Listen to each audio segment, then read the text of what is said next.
अस्सलाम वालेकुम। मैं हूं लियाकत राजपर। वजीर बल्दियात सिंध सैयद नासिर हुसैन शाह के महकमे में क्या हो रहा है, किस तरह की बंदर बांट हो रही है और एक शख्स 7 यूसीज का चार्ज लेकर उन्हीं 7 यूसीज के फंड्स की बंदर बांट कर रहा है।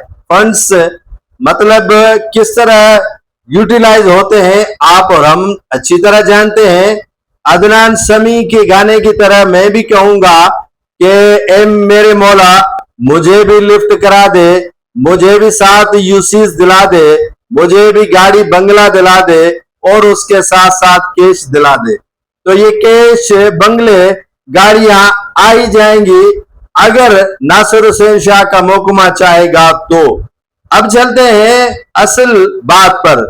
वजीर बल्दियात सिंध सैयद नासिर हुसैन शाह के महकमे की मेरिट आप और हम चेक करना चाहते हैं।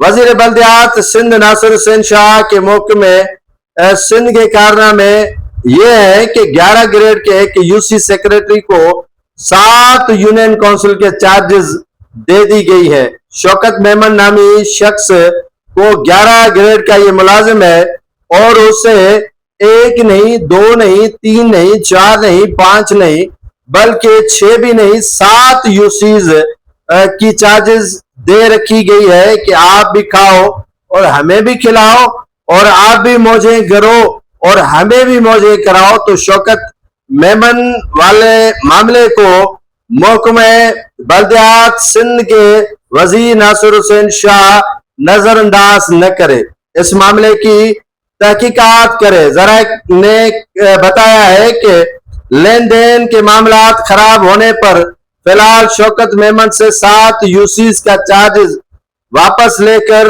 उनको मुअत्तल कर दिया गया है। जरा का कहना है कि शौकत मेमन लेन देन का माहिर है और सूबाई वजीर नासिर हुसैन शाह भी बहुत प्यारा है, तो लिहाजा लेन देन के मामलात सीट होने ही दोबारा बहाल हो जाएगा और इस बार 7 के बजाय इसको 10 यूनियन काउंसिल का सेक्रेटरी बना दिया जाए। हमें एतराज नहीं है, लेकिन जो लताड़ हो रही है, जो बंदर बांट हो रही है, मेरिट का कत्ल हो रहा है, उस पर जरूर तवज्जो देने की जरूरत है।